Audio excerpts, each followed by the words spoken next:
Hello दोस्तों। आज के इस वीडियो में मैं आपके लिए कुछ इम्पोर्टेंट टिप्स लेके आया हूँ जो आपको हेल्प करेंगे इंग्लिश में पास होने के लिए। अक्सर ये देखा जाता है, जब हम इंग्लिश का प्रिपरेशन स्टार्ट करते हैं तो हम समझ नहीं पाते कि एग्जैक्टली हमें क्या प्रिपरेशन करना है। जैसे अदर सब्जेक्ट्स के लिए, खास करके थियोरी सब्जेक्ट के लिए, हम क्वेश्चन आंसर्स लर्निंग स्टार्ट कर देते हैं, बट इंग्लिश में ऐसे नहीं है। इंग्लिश में बहुत सारी चीज़ें हैं, जैसे इंग्लिश में पैसेजेस आते हैं, ग्रामर है, राइटिंग स्किल्स हैं। तो इनके लिए कैसे प्रिपेयर करें? कभी-कभी हम ये सोचते हैं कि एग्ज़ाम में तो पैसेज आएगा, पैसेज में से देख के ही हमें लिखना है।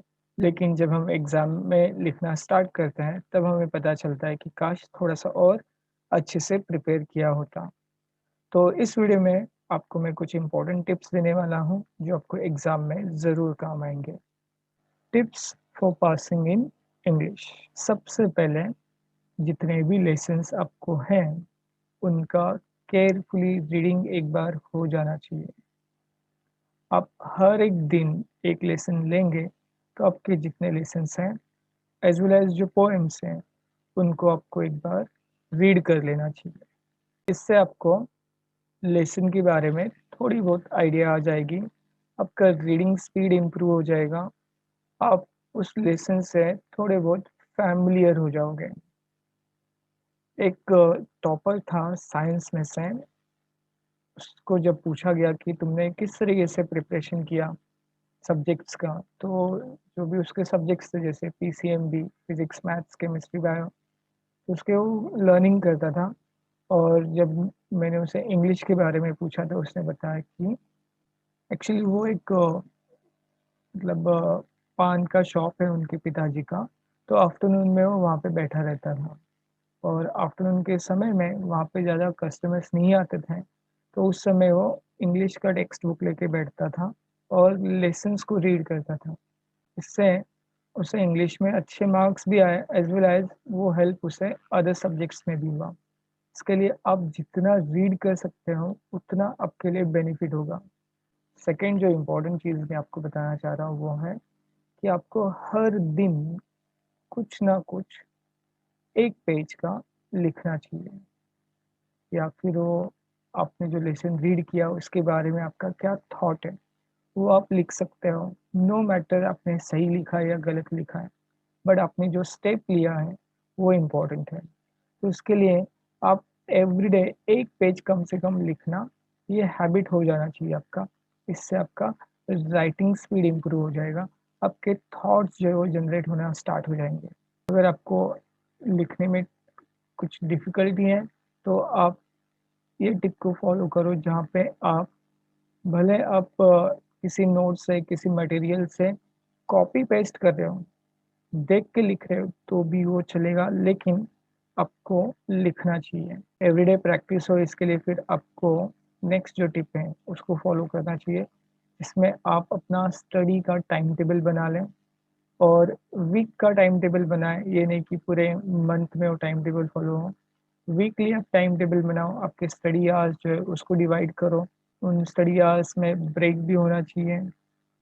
नेक्स्ट जो ये ऐसा होना चाहिए कि आप कंप्लीटली 3 आवर्स एग्ज़ाम में जैसे कंडीशन होता है, उस तरीके का एग्ज़ाम कंडीशन क्रिएट करके 3 आवर्स ऑनेस्टली एक जगह पे बैठ के आपको एग्ज़ाम के जो पेपर्स हैं, प्रैक्टिस पेपर्स ख़ास करके, या फिर प्रीवियस ईयर्स के जो पेपर्स हैं, उनको सॉल्व करने चाहिए।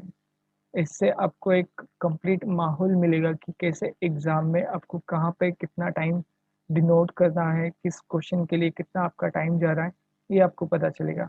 और जब भी आप राइटिंग स्किल्स करते हो, कुछ लिखने का काम करते हो, लिखने के बाद एक बार ज़रूर अपने स्पेलिंग्स चेक कर लेना, क्योंकि स्पेलिंग्स में जो मिस्टेक होती है, भले वो सिली मिस्टेक्स है, बट उस वजह से आपके मार्क्स कट हो सकते हैं। तो इसलिए जो भी इस वर्ड के स्पेलिंग मिस्टेक आप करते हो, उस वर्ड को आप फिर से प्रैक्टिस करो 10 टाइम्स, 15 टाइम्स, जितने टाइम आपको लगता है कि प्रैक्टिस होनी ज़रूरी है, उतने टाइम आप उस स्पेलिंग्स को प्रैक्टिस करो, ताकि वो मिस्टेक फिर से ना हो। और जो भी आप आंसर्स देते हो, एक प्रिपरेशन में जो भी आप लिखते हो, थोड़ा-सा कॉन्फिडेंट होके आपको लिखना चाहिए, पॉज़िटिव होके लिखना चाहिए। खास करके जब आप पर्सनल रिस्पॉन्स के आंसर प्रैक्टिस कर रहे हो, तो आपको पॉजिटिव थॉट रखते हुए आंसर्स देने हैं। एक चीज़ मैं आपको यहाँ पे बताना चाहता हूँ कि वर्ल्ड का जो फास्टेस्ट रनर है, हम सभी जानते हैं कि हुसैन बोल्ट है और उसका जो रेसिंग है, वो 2 मिनट के अंदर ख़त्म होता है। बट क्या हम जानते हैं कि उसके लिए वो कितने आवर्स प्रैक्टिस करता है?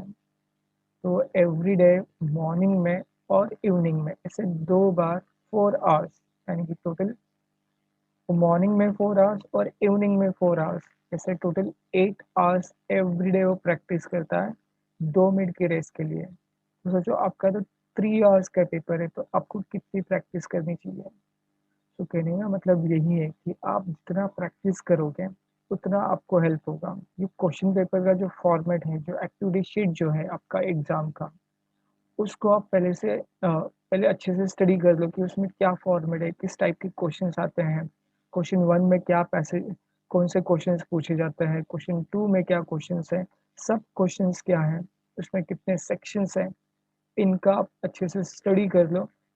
नेक्स्ट जो इम्पोर्टेंट चीज़ आपको मैं बताना चाहूँगा कि आपका हैंडराइटिंग इतना लेजिबल हो कि वो सामने वाले को पढ़ के समझ में आए कि आपने क्या लिखा है। ऐसा नहीं होना चाहिए कि मैंने लिखा है, मुझे पता है, मैं डब्ल्यू ऐसे ही लिखता हूँ, मैं बी ऐसे ही लिखता हूँ। आप कैसे लिखते हो, आपको कितना समझ में आता है, वो ज़रूरी नहीं। आपकी लिखी हुई हैंडराइटिंग दूसरे को कितनी समझ में आनी आती है, वो इम्पोर्टेंट है, क्योंकि यहाँ पे जब आपके पेपर्स चेक होंगे तभी आपको बुलाया नहीं जाएगा कि अरे आपने ये क्या लिखा है, हमें पढ़ के बताओ।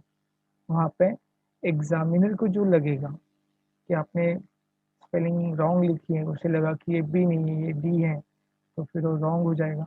इसलिए आपकी हैंडराइटिंग जो है, वो बहुत इम्पोर्टेंट है।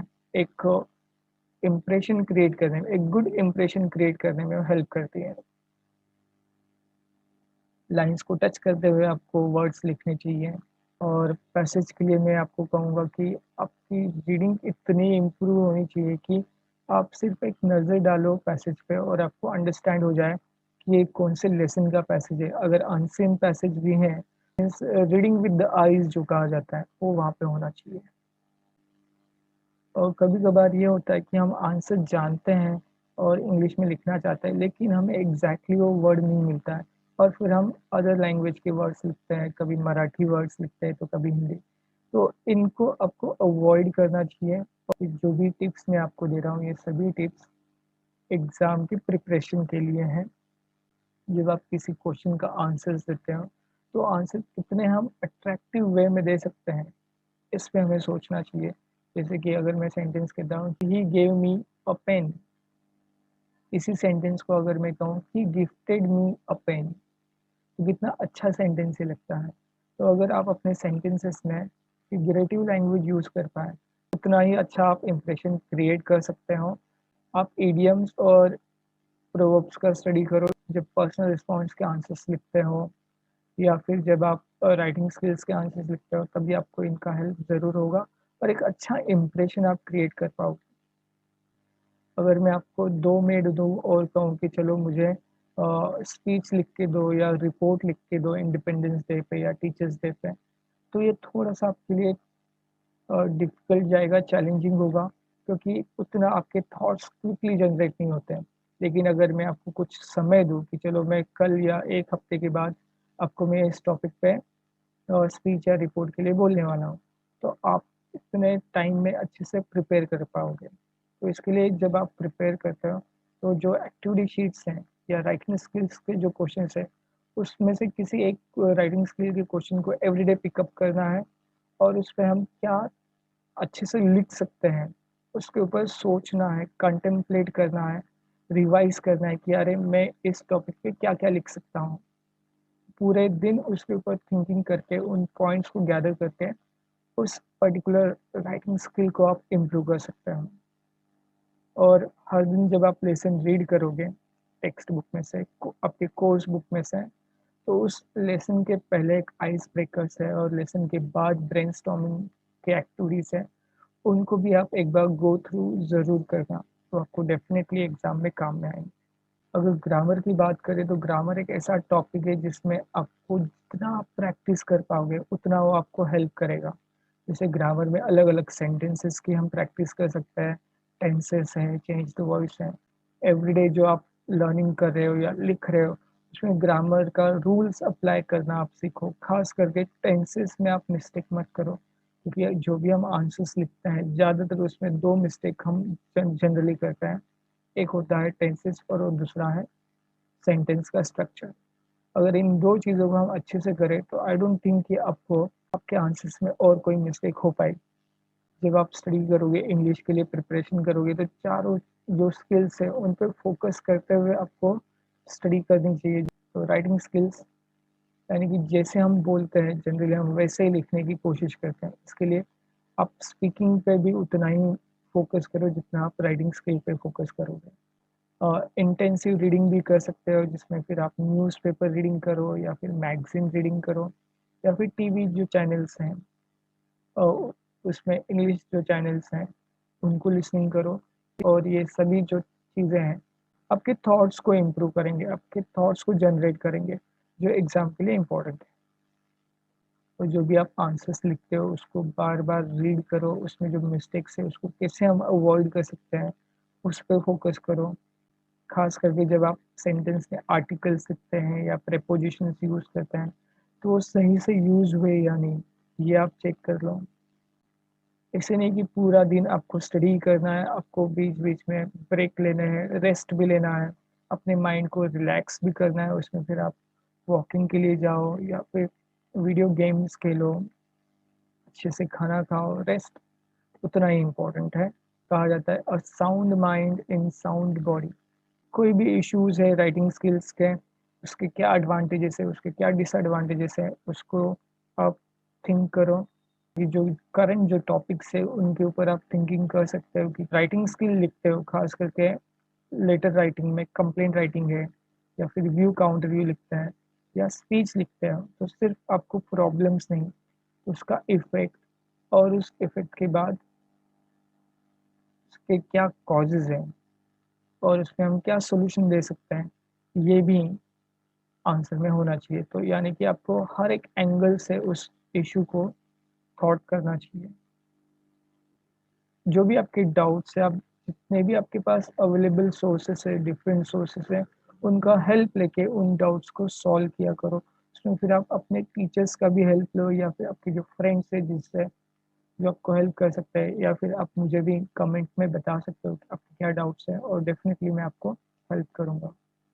अगर आपके पास या आपका कोई फ्रेंड जो जिससे अच्छे मार्क्स आते हैं या जिसके आंसर्स बहुत अच्छे होते हैं एग्ज़ाम में, उसके आंसर को आप स्टडी करो कि उसमें ऐसा इसने क्या लिखा है या फिर उसमें ऐसा वो क्या लिखता है या लिखती है, जिस वज़ह से उसे अच्छे मार्क्स मिलते हैं या फिर उसके आंसर को बेस्ट माना जाता है। आपके क्या कॉमन मिस्टेक्स होते हैं, उनको आपको ध्यान में रखना है और उन कॉमन मिस्टेक्स को आप अवॉइड करो। और जब भी आप आंसर्स कंप्लीट करते हो, आंसर सबमिट करने से पहले एक बार आप ज़रूर चेक करना, क्योंकि अगर आप चेक करोगे और आपको मिस्टेक्स मिले, तो आप उसे रेक्टिफ़ाई कर पाओगे। अगर वो एग्ज़ामिनर चेक करे और उसे मिस्टेक्स मिले, तो डेफ़िनेटली आपके मार्क्स वहाँ पे डिडक्ट होंगे। सो कोई नहीं चाहेगा कि अपने मार्क्स डिडक्ट हों। और राइटिंग स्किल्स के लिए मैं आपको कहूँगा कि जो भी राइटिंग स्किल्स आप लिखते हो, उसका क्या मार्किंग स्कीम है? लेटर के लिए 4 मार्क्स कौन से बेसिस पे डिवाइड हैं? कंटेंट के लिए कितने मार्क्स हैं? ग्रामर के लिए कितने मार्क्स हैं? वोकैब्युलरी के लिए कितने मार्क्स हैं? प्रेज़ेंटेशन के मार्क्स हैं या नहीं? प्रेज़ेंटेशन के कितने मार्क्स हैं? इन सभी राइटिंग स्किल्स का एज़ वेल एज़ जो अदर क्वेश्चन्स हैं, ख़ास करके 4 मार्क्स के जो क्वेश्चन्स हैं या 3 मार्क का जो क्वेश्चन है, उसमें मार्किंग स्कीम क्या है? उसको एक बार आप स्टडी ज़रूर करना। और जब आप प्रिपेयर करते हो इंग्लिश के लिए, तो सबसे पहले आप डिफ़िकल्ट पार्ट से स्टार्ट करो, जो पार्ट आपको डिफ़िकल्ट है उस पे आप ज़्यादा फ़ोकस करो, ताकि उसमें जो भी आपके चैलेंजेस है या जो भी आपका वीकनेस है, उसको आप ओवरकम कर सको। उसके बाद फिर जो ईज़ीएस्ट है, उस पे आप फ़ोकस करो। तो जैसे कि पर्सनल रिस्पॉन्स डिफ़िकल्ट क्वेश्चन होता है, तो उस पे आप ज़्यादा प्रैक्टिस करो। फिर जो पहला क्वेश्चन है एक्टिविटी बेस्ड सिंपल फैक्चुअल, उस पे आप थोड़ा-सा कम फ़ोकस करोगे तो भी चलेगा। आई होप कि आपको ये टिप्स हेल्प करेंगे। अगर आप चाहते हो कि मैं ऐसे ही और एक वीडियो बनाऊँ जिसमें मैं एग्ज़ाम के समय में हमें क्या करना चाहिए ड्यूरिंग एग्ज़ाम, उस पे अगर आप चाहते हो कि मैं वीडियो बनाऊँ तो कमेंट सेक्शन में मुझे ज़रूर बताना। Thank you for watching.